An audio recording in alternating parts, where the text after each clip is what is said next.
नमस्कार, मैं अभिनव, आपका स्वागत है डी पीपल वॉइस पे। अभी हम पटना सेंट्रल मॉल के पास आए हुए हैं। यहाँ पे कुछ लोग आंदोलन कर रहे हैं। आइए उनसे जानते हैं कि वो आंदोलन क्यों कर रहे हैं। सर, सबसे पहले आप अपना नाम बताइए। मेरा नाम एस.के. पांडे हुआ। एस.के. पांडे जी, आपका प्रोफेशन क्या है? जी, मैं एक शिक्षक हूँ। और आप ये जो आंदोलन है ये क्यों कर रहे हैं? ये आंदोलन किया जा रहा है कि हमने एक घर बुक किया हुआ था आईओबी नगर में अपनी पत्नी के नाम से, और हमने बुक किया 2012 में। ये कहा गया था कि 2014 में मिल जाएगा, और अभी तक हमने लगभग 90% 95% पेमेंट कर दिया है। अभी तक मिलना तो दूर, उसके बारे में और कोई बातचीत नहीं हो रही। तो आपने कानूनी प्रक्रिया अपनाई? हमने कानूनी प्रक्रिया में इनिशिएट किया हुआ है, और हमारे बहुत सारे साथियों ने भी इनिशिएट किया है। अब तो स्थिति ये आ गई है कि उन प्रक्रियाओं पर भी विश्वास नहीं रह रहा है। ऐसा लग रहा है कि उन संस्थाओं में जाने के बाद भी हम लोगों को न्याय मिलेगा कि नहीं मिलेगा। जब हर तरह से हार गया आदमी, तब ये भला हो सोनू जी का, जिन्होंने इस तरह की प्रक्रिया अपनाई। उन्होंने सोचा कि ये एक स्टेप लिया जाए, और ये बहुत अच्छा है। हमारा यही रिक्वेस्ट रहेगा जो संस्थाएं हैं कि संस्थाएं आगे आएँ, और रेरा हो या अदर सोसाइटी, जो दूसरी संस्थाएं हैं सरकार की, वो आके हमारी मदद करें, क्योंकि जो बिल्डर महोदय हैं उनसे तो अब हम लोगों को उम्मीद नहीं रह गई। आइए हम और भी कुछ लोगों से बात करते हैं। मैम, अपना नाम बताइए। नेहा नाम हुआ मेरा। नेहा मैम, जो अभी आप प्रोटेस्ट कर रही है, आप अपना प्रोफेशन भी बताइए और रीजन क्या है। उनका जो रीजन है वही आपका भी रीजन है क्या? हाँ, ये हमने अग्रणी होम्स प्राइवेट लिमिटेड में हमने अपना एक फ्लैट बुक करवाया था आईवी नगर में। वो वहाँ पे हम लोगों ने फ्लैट बुक कराया था 2013 में, 12 लास्ट में, ठीक है। तो आलोक जी का कहना था कि ये आपको 16 दिसंबर में लास्ट में मिल जाएगा। हम लोग ने भी वेट किया, चलो मिल जाएगा, इंतज़ार किया। उन लोग ने इस तरह से करके 16, 17, 18, 19 वो टाइम टू टाइम बढ़ते गए। यानी कि साल केवल बीते और उस पर काम नहीं हुआ। काम कोई नहीं हुआ। थोड़ा बहुत काम, मतलब कि अगर 100 में बोली तो 1-2% बढ़ाते थे, और सिर्फ पैसे लेने के लिए, सिर्फ नोटिस भेजे पैसे के लिए, पैसे दीजिए 2, 2.5, 3, 4, 5। लेकिन उनको करके मैंने 20 लाख उनको दे चुके हैं। 20 लाख दे चुके हैं, लेकिन उसका रिजल्ट कुछ भी नहीं मिला है।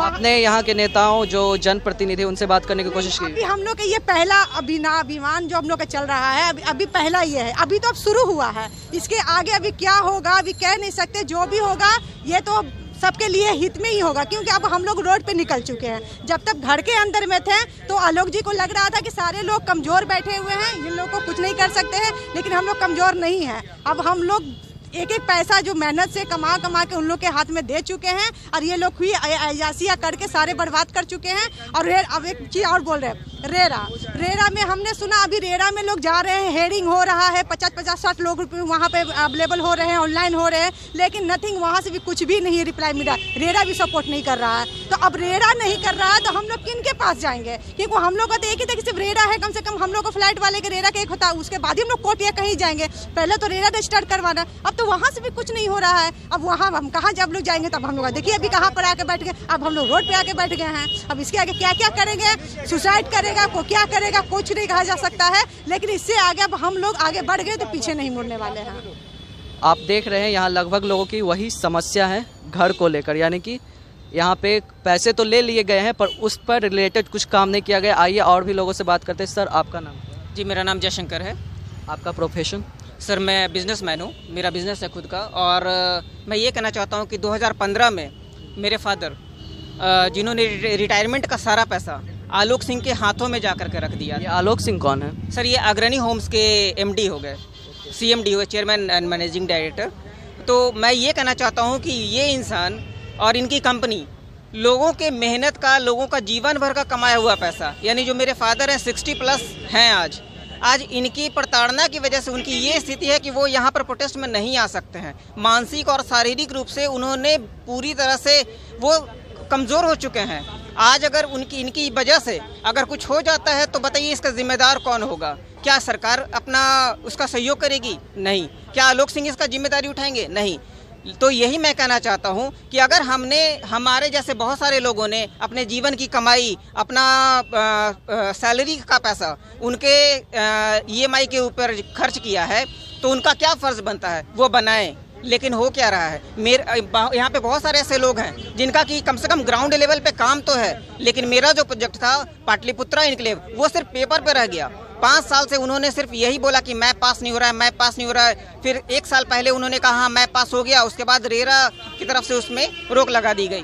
तो मैं ये कहना चाहता हूँ कि हम अंत में हार कर 1 साल पहले रेरा के पास गए, तो अब मेरी सुनवाई, वहाँ से भी कोई प्रतिक्रिया नहीं, वहाँ से कोई प्रतिक्रिया नहीं है। मैं हियरिंग में था, ऑनलाइन जूम मीटिंग पे हम लोगों की हियरिंग हुई थी। वहाँ पर रेरा के चेयरमैन का ऐसा व्यवहार था आलोक सिंह के प्रति, वैसा तो हम अपने परिवार के प्रति भी नहीं रखते अगर हमारा पैसा लेके भाग जाता है तो। आप खुद समझिए, इस तरह का व्यवहार अगर आप रखिएगा एक चोर के खिलाफ, तो वो आपका पैसा लौटाएगा। आप उनसे पूछ रहे हैं क्या आप पैसा देना चाहते हैं? नहीं भी देना चाहते हैं तो खुद बोले आलोक कुमार हाय हाय। तो खुद बताइए, अगर आपका कोई पैसा चोरी करके लेके चला जाए और आप उनसे पूछिएगा सर आप पैसा देना चाहते हैं, कब तक दीजिएगा सर, आप खुद बता दीजिए। इस तरह का ऑप्शन अगर आप किसी के पास रखिएगा तो वो क्या करेगा। हमारे साथ एक और जुड़े हुए हैं, आइए उनसे भी बात करते हैं। सर आपका नाम? मेरा नाम रविशंकर प्रसाद हुआ। रविशंकर जी, ये क्या पूरा मामला क्या है? पूरा मामला ये है कि आज हम लोग बहुत ही मजबूर होकर आज यहाँ पर शांतिपूर्ण प्रदर्शन के लिए खड़े हुए हैं। यहाँ पर जितने भी लोग हैं, मेरा पर्सनल भी अपना भी है, जो 17 जुलाई में हमने वहाँ एक फ्लैट बुक किया था हाईवी नगर में। सपना था घर का अपना, कि अपना घर मिलेगा, लेकिन हम लोगों को ये आश्वासन दिया गया था कि 17 दिसंबर में आपका ये फ्लैट पूरा हो जाएगा, आपको हम लोग हैंड ओवर कर देंगे। तो 17 से लेकर आज 20 साल 3 साल होने जा रहे हैं। कभी बीच में बालू नहीं मिलने का बहाना, कभी लेबर का बहाना, सारा डेट इनका फेल हो चुका है। और हम लोग मैंने अब उनकी स्थिति ये है कि ना उनका ऑफिस है, ना उनसे कोई संपर्क हो पाता है, फ़ोन भी नहीं उठाते हैं, ना उनका कोई स्टाफ है बात करने के लिए, ना वो खुद बात करने के लिए हैं। हम लोग का फ़ोन भी नहीं उठाते हैं, उनसे कोई संपर्क हम लोग को नहीं हो पाता। आपने अपने जनप्रतिनिधियों से बात किया है, चूँकि अब तो इलेक्शन का भी माहौल है बिहार में? अभी तो हम लोग बस शुरू किए हैं। हम लोग का आज से ही शांतिपूर्ण प्रदर्शन चल रहा है, ये 7 दिन चलेगा अभी। इसके बाद हम लोग और आगे फिर हम लोग आगे स्टेप लेंगे अपने सभी साथियों के सहयोग से। हम लोग के जो आगे स्टेप होगा हम लोग स्टेप को लेंगे। हम लोग का ये स्थिति है कि रेरा से भी हम लोग को उम्मीद बहुत कम लग रहा है, चूँकि रेरा का भी उनके प्रति बहुत सॉफ्ट कॉर्नर दिख रहा है। अगर रेरा थोड़ा सा अगर हार्ड डिसीजन ले, अगर उनको थोड़ा सा अगर कुछ ऐसा कुछ डिसीजन ले रेरा अगर, तो कुछ क्विक हम लोग का कुछ काम हो सकता है। लेकिन रेरा भी सिर्फ डेट पर डेट दिया जा रहा है और उनका भी जो रवैया है बहुत ढुलमुल रवैया चल रहा है। इसलिए हम लोग अपना एकजुट आज होकर हम लोग यहाँ पर आज प्रदर्शन करना शुरू किए हैं। ये हम लोग का आज पहला दिन है प्रदर्शन का, वो शांतिपूर्ण प्रदर्शन है। और फिर हम लोग जो भी जैसा भी बन पड़ेगा हम लोग आगे, क्योंकि हम लोग का सारा कमाई जीवन भर का फंसा हुआ है इसमें, तो हम लोग तो बहुत मजबूर होकर इस पर आए हैं। और हम लोग का आगे संघर्ष जारी रहेगा, शांतिपूर्ण संघर्ष। और हम लोग आगे जो भी कार्यक्रम करेंगे हम लोग अपने सभी साथी लोगों के साथ मिलकर कार्यक्रम आगे बढ़ाएंगे। आप देख रहे हैं धीरे धीरे ये आंदोलन बढ़ता जा रहा है, और ऐसा ना हो कि बिहार में अभी तो चुनाव का माहौल आ गया है और ये आंदोलन धीरे धीरे करके बिहार के चुनाव को भी प्रभावित करे, क्योंकि लोगों को घर बनाने के नाम पर पैसे तो ले लिए गए पर उन्हें उनका घर नहीं मिला। तो इस सिलसिले में ये लोग यहाँ पे आंदोलन कर रहे हैं। आगे हमारे साथ जुड़े रहिए दी पीपल वॉइस के साथ।